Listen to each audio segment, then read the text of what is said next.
So this year I'm all about giving you more content, and one of those content ideas was to bring my favourite recipes from the people that I know in my life to help me create and show me how to make their recipes that I love.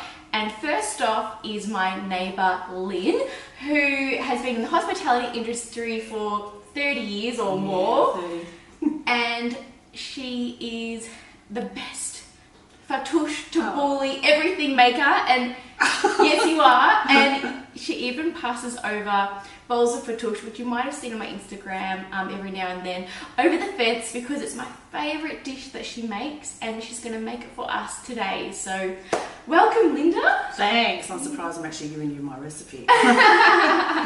Okay. Secrets revealed. Fattoush pretty much has different versions on it. My mum, obviously coming from Lebanese background, used to do it differently. She used different lettuces. So she would have used endive. My spin is I love watercress, and I'm sure most people have come across it occasionally. So watercress, usually you buy it in like sleeves, yeah? And what I do is I actually rinse it I'll soak it in water, and I'll actually break it away and just leave the good bits, because usually there's long stems. So this is what watercress looks like, and it's just a beautiful lettuce to have, yeah? So that's your main Oh, base, okay? I thought that you thought it was parsley and mint only. Yep. No, I use a ton. So basically this is 2 sleeves of watercress. So you'll buy 2 sleeves, and I'll rinse and wash that. So for 2 sleeves, there's no such thing as the right amount. I mean, that's 1 bunch of parsley and 1 bunch of mince that that I've washed. And again, I just pluck it away from the hard stalks. Okay, so can you see what I've done? That's interesting, because I thought I had to pull just the leaves off. No. And actually, when parsley's really organic, then I'll even leave part of the stems. Okay. Yeah, and I'll start chopping from the stems. Okay. But if it's a bit tough, then I won't do that. So then I tend to pluck it off. Yeah. Okay. Radish. So a lot of people don't put radish in fattoush. I do. Cucumbers, it's got to be Lebanese and really nice and young. And I'm really fussy, but I always go for very thin ones because it's less seedy. Yeah. Because a lot of people will take seeds out of cucumber. Yes. But when you have a cucumber like this, and I can show you, I cut it down the middle. You see, there's hardly any seeds. Yep. You need to score out the seeds for that. Tomatoes. Got to have some really good tomatoes. So I tend to go South Australian for flavour. So I look for the best. If you can go organic, go organic. Because again, the more flavour there is, the better. Yeah. And that's with everything. With everything, right? Yeah. My husband always says to me that we'd be a lot richer if I wasn't sourcing out organic product. Spring onions, So you can see I've just cut the edges off, and I just clean one skin off, take part of the tail away, or the actual back leaves, and I just leave it to about that height. Lemons, always try to go for nothing that's too sour, so I tend to try and look for Meyer lemons, because I find that if lemons are too acidic, it might ruin the flavour of it. So always go for the bigger and soft. I always feel lemons, feel that? See how it's soft? Yeah. If a lemon's too hard for me, then it's usually a bit too sour for my liking, yeah? Olive oil, again, I'm a real fuss pot. Yep. And if you remember once we made fattoush or tabbouleh here, and you had a green olive oil, do you remember that? And so we made this tabbouleh, and we're trying to work out why it's bitter. Yep. The flavour was wrong. It was the oil that I was using. Yeah. So, I mean, cobram for me is really, that's the main oil I'll use. Otherwise, I might bring in some Spanish stuff, but I always taste. So if I taste an oil and it's bitter, then I'm not going to do it with salad. I think you use extra virgin for salads.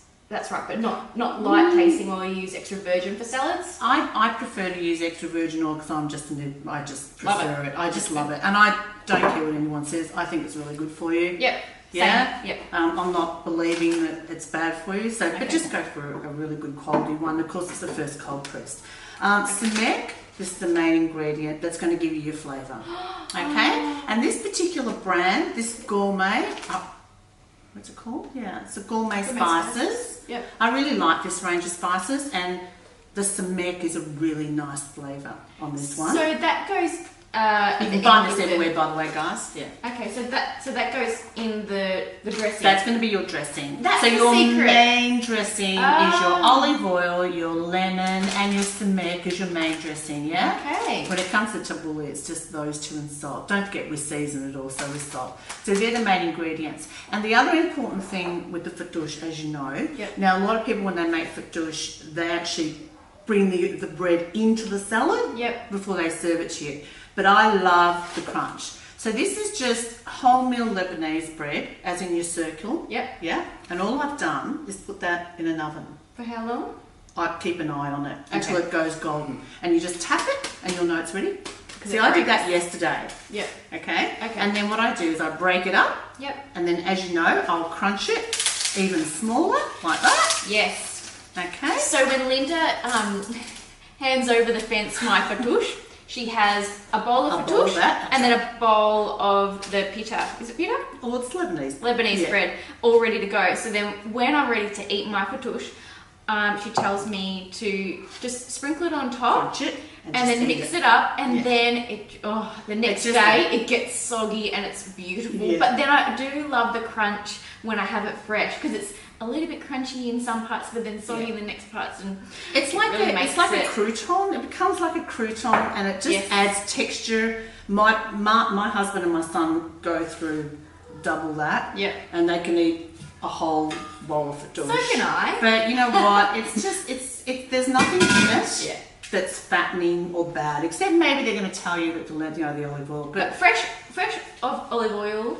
That isn't cooked up apparently. Exactly. And don't forget, when you use ripe tomatoes in a fattoush, and you've mixed the tomatoes in that, and then you season and salt and lemon it, you're also extracting that juice from the tomato, which adds to the juice. So my son has a tendency of getting a spoon and going to the bottom of the bowl and scooping the extra sauce over. So it's really, really important. Going back to the Lebanese bread, guys, you know, you bake this and you use it for dips. Yeah. So if I'm doing a baba ganoush, or if I'm making any kind of dip, I just bake the bread and I just snap it and the guys just eat it. So, you know, keep away from the biscuits. This is a really great option to use.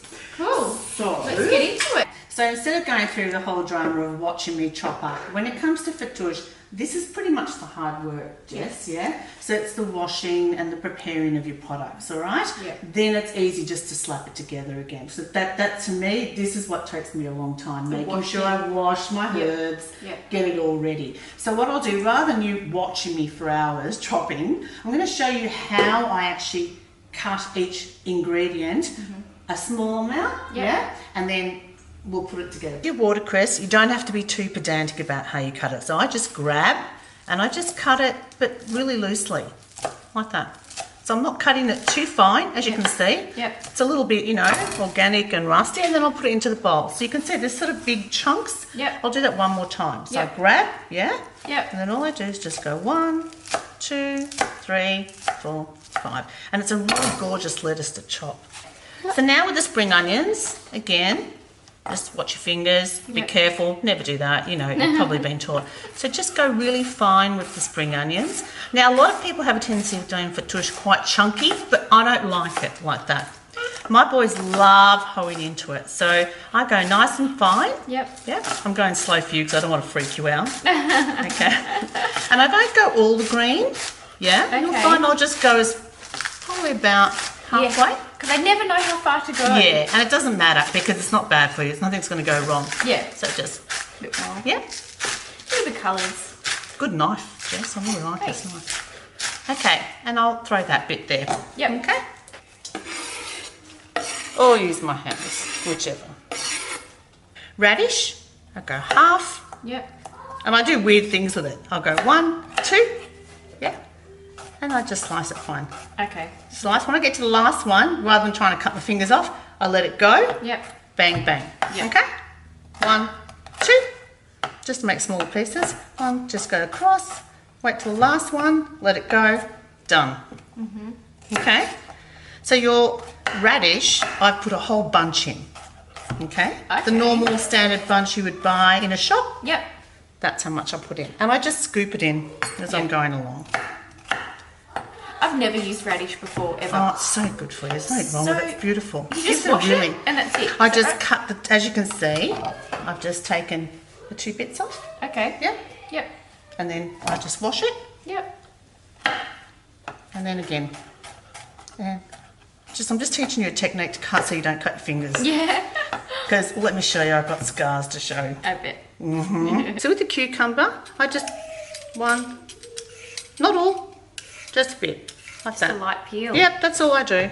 Okay. And I always do that with Lebanese cucumbers. Okay. Because it's actually not a bitter skin, Yep. but I like to take part of it off. And don't ask me why, it's just the way I am. Yep. And then with the cucumber, so you've noticed I've sliced it in half. Yep. Go down again. Yep. Yep. Go down again. Yep. Put them together. Hold. And small again, Jess. Yeah? Yep. See how small I'm going? Yep. And it just makes things really easy to eat. Now, see, Lebanese people don't do that. They usually leave them in big chunks. So again, take the ends off. Clean that later. Down the middle. Yeah, so that's all I've done. Yep. Yep. Same thing. Hold and small.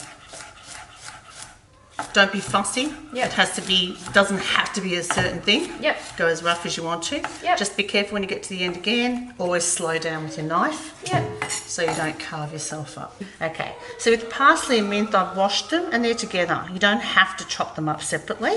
Yeah, and with this is probably the hardest work to do, but I always clump it together in my hand like this. Yep. I used to watch my auntie do this and she was a brilliant cook. And then I just do this. Start that way. See that? Yep. Initially. See how I'm holding it with my fingers in? Yep. And I just slice in. This is just a really easy way to start the chopping process of parsley and mint. I never know how fine to cut my parsley. I'm just going to show you now. Yeah. Okay, so I've sort of chopped into it initially. Yep. Then I hold my knife and I start. Now, this is not a really good, it's a good knife, but it's not a chopping knife. Yep. But you can get one of those ones that, Oh, yeah. yeah. But you don't have to. It's no big deal. Now, just see, I'll just keep going over it until I'm happy with it. Now, you probably noticed that I don't chop it up as fine Yep. as, say, for tabbouleh. Tabbouleh's a lot finer. Okay. Yeah. So, how much parsley and mint do we put in? With me, with the 2 bunches of the watercress, yeah, Yep. I put a whole bunch of mint and I usually put 2 bunches of parsley. Okay. That's how much parsley. If it was something like tabbouleh, you don't put as much mint, it would be half the quantity Okay. of parsley, okay? Yep. But God, parsley, just pile it in. Yeah, that's just, and especially if it's organic, just get it in there. It's not an issue. Okay, so I'm not going to chop all of it for now. Just slice the top bit off. I'm going to steal your knife, Jess. I absolutely ruin my knives. I use them so much. So you should see 1, 2, 3. Yeah. Yeah. You go all the way. Okay. No. Yep. No, not quite. Okay. And then I hold, and then I just slice in. There you go. And then 1 more. Yep. And then this last bit, obviously it's not going to happen. So Yep. go 1, 2, turn it around. There you go. So the tomato, it has to kind of be firm because I've had tomatoes Has to be where they've firm, just, the yeah. insides have just poured out everywhere Yeah. and it's so soggy. And I've got to tell you, it's a really weird thing. You've got your truss tomatoes. Yes. Yeah, the truss tomatoes are the ones with that stalky Yes. thing. They've got really good seasons, and they've got seasons where they're not. Okay. They're quite seedy. Yep. But with the South Australian Adelaide, these gourmet tomatoes, they call them, for some reason I always find that they're just, and I'll show you what I mean, they're just beautiful. Yeah. Yep. See that? Yeah. In the Stonington area, you've got Toscanos. Yeah. Yeah, and I'm hooked on their product. Yeah. Mainly because I also know probably the people that actually do the buying. Okay. Because there's a little bit of that in my family background, the markets with my Okay. brothers. But he brings in superior quality. Okay. And I know he's got a shop next to Bob Stewart in Kew, Okay. and then he's got the one in Hawkesbury. So yeah, Pram Market is really So good. go to markets, go somewhere where it's markets. going to be fresh. Markets, you're always going to find watercress. You'll always find an organic section. Okay. Always be able to find these products. So now that you've got your ingredients in there, okay, so you've got your watercress, your cucumber, your mint and parsley, your spring onions, your radish. right? Tomatoes, yep. Tomato as well, yeah, which as you can see, I keep it on the top and that just drops through the juice. Yep. So you season a little bit. You don't have to go a lot, but just some sea salt, Yep. ground, just because of the tomatoes more so. Okay. Yeah? And you know what? You can readjust that anyway. And you don't So- use pepper, I noticed. Okay, yeah. No, I don't use pepper. Not with this, and not with tempura. Oh, do I use it? No, No, I you don't don't use use tempura either. Now with the samek, again, I'm not going to go with quantity. I'll show you what I do. Okay. So I just, don't laugh, but I actually grab the pack and open it. Yeah. Yeah. Or maybe I'll use a spoon because I'm. I'll just get you a spoon. So what you're basically doing is just sprinkling it on, Jess. Yeah. So Yep. watching me, just do like a thin layer on top. See that? Sumac. Yeah. And Yep. one more. So we're looking at about 2 teaspoons. See that? Yep. Don't be scared because it's not bitter. It's got a nice tangy flavour. And again, a little bit more. Just there. Okay? That's it. So with the olive oil, same thing. But I'm quite generous with olive oil. So just see how I sprinkle that over? Yeah? And this is what brings it all together. Yeah. The oil and the lemon's just going to bring all of that flavour together. So you see I've sort of sprinkled about, I'd say about a half a cup whole lemon that I squeezed So a whole in. lemon. Yeah. It's a big lemon. If It's a big if we lemon. had small It is big lemons, lemon. would you say 2? You can put as many as you want to your own taste. Okay. Okay? So I have a tendency of going less, Yep. then I add more. So now that the lemon's been added, this is when you start to bring it together. So you see I'll start mixing it. Okay? That's perfect for me. So good. Do you want to try that? Yeah, perfect. Alright, I'll try it. This is my dying food. My last food I ever want to It's my have husband's ever. last meal. Yeah, my last meal too. Bit more salt maybe? No? No, it's perfect. Okay, now, as you can see, Jess is addicted to fattoush with the bread. So then you put that on a plate. So if you get me a plate, and I'll show them how they serve it up. This is just the salad part. So what we normally have with this, and this is where this salad is just accommodates so many different meals. Is this your plate? No. So I will bring that on a plate. Yep. Then you'll grab your bread and then you'll crunch that on top. Scoop the fattoush in there. Forget about the bread then. Yep. And just wrap it up and eat it. Yum. Or just have it as a side Or salad. just have it as it is. So usually Lebanese people, this is what they call a summer lunch.